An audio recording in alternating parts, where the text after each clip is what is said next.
Welcome to this week. I'm going to talk today about this idea of small pockets in making changes in our habits. Small changes, small pockets of self-care, which are many times more helpful than trying to do big changes in our lives.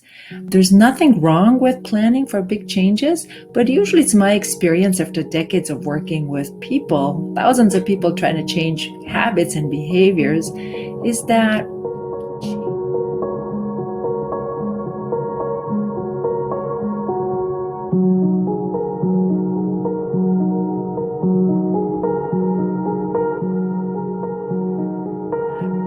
changing a habit very quickly can also bring a backlash.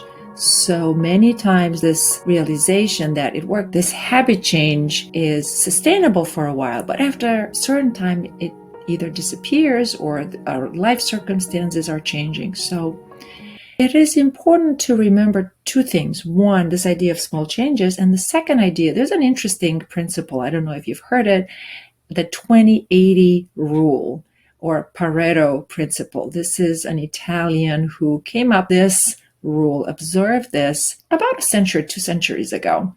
And he noticed that not everything is equal. If we're going to do a change, it's better to change something that will have the biggest impact. And his theory was that 20% of anything will have 80% of impact and vice versa. Now, not of everything, it has to be really thought through and really decide what that most impactful thing can be. But it actually, a small change can have a bigger impact. So those two ideas kind of work hand in hand. And I want to invite us to think about that in changing habits. So for example, if we are going to try to exercise more, I've made the change, was it, let's see, 12, 13 years ago. And at that point, before that, I wasn't exercising regularly. I had my ups and downs through my life. But all of a sudden, it dawned on me that I cannot say no to 10 minutes of exercising. So I started this lifelong journey of exercising every day, knowing that some days I'll feel more energetic and more excited and I could exercise more. And some days I'm really kind of like, don't have that energy. And I don't necessarily have to invoke my striver to push myself, although there's nothing wrong with that. But sometimes there's no energy. So in those cases, exercising for 5 minutes or 10 minutes and keep the sustainability of this habit is very, very helpful. Another example, if we're going to change habits around food, what is one change that you can make that could actually have the most impact? I'll give you an example. Out of everything that I was eating that was wrong, my habits, you've seen me eating, a few decades ago, eating everything and with no regards. I realized that the biggest impact in my diet and my health, it'll be if I cut the sugar. Now, that was scary to begin with. But instead of having like 20 health changes planned for the year, I said, I'm going to make one change and I'm going to keep working on it. So I invite you to stretch that time and just pick something that it'll be impactful for you. It could be sugar or carbohydrates, or maybe meat is not good for you, or whatever else. Talk with a doctor, obviously. But what is that one change that you can make? And make that change slowly and incrementally so you don't get a backlash from the rest of your system, so to speak. Or let's see, if you want to meditate and contemplate, nowadays being mindful is very helpful. And it's true, there are health benefits and it decreases our stress level. Instead of trying to meditate for 20 minutes or half an hour, that doesn't always work.